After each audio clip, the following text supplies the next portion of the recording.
salaamaaleykum yéen a ngi ak Salla bu seen émission Femme fi ak feneen ayca suppu légume bu gaaw a gaaw bii moom incontournel la ci suñu weeru koor chaque weeru koor ñu defar ko donc dañuy teg ndox daal di ciy sànni légumes yi benn doggu pomme de terre carotte courge poivron jaune rouge ak verte oignon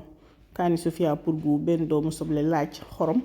tuuti poobar tëj nañu ko bàyyi mu bax ñu daal di dem ñëw mu bax légumes yi ñor ñu daal di koy seppi yépp la ñuy seppi def ko ci mixeur bi carotte ak pomme de terre bi ñu ci dolli c'est pour jox ñeexu supp bi consistance laaj bi yépp la ñuy seppi gis nga ñu am suñu bouillon bu parfumé bu ko defee lu ñuy def mooy damay ñëw njëkk jël carotte yi sotti ko ci voilà tëj ko benn 5 minutes carotte yi jël avance parce que moo gën a dëgër yeneen légumes yi ma daal di ñëw nag jël yeneen légumes yépp daal di ciy sotti muy courge bi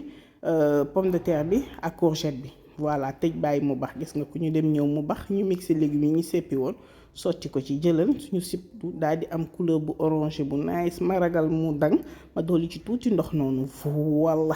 léegi gis nga ko bàyyi ko mu bax suñuy légumes ñor ñu daal di ñëw jël suñuy jambon de préférence de dinde fumée soo leen ko amee ngeen daggate ko sànni ko ci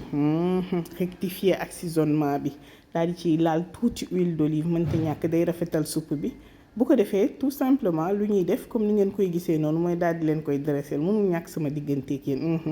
nga def ko ci sa boolu 24 heures bu am maanaa nga xam day tenir au chaud heure ndogu jot nga daal di ñëw yàq jëlal suñu ñeexu supp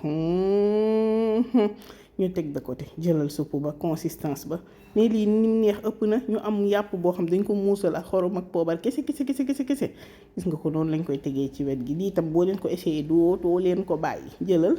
mangoogu bu leen fàtte abonné aimer partager merci à Ngathie Amonas bisous.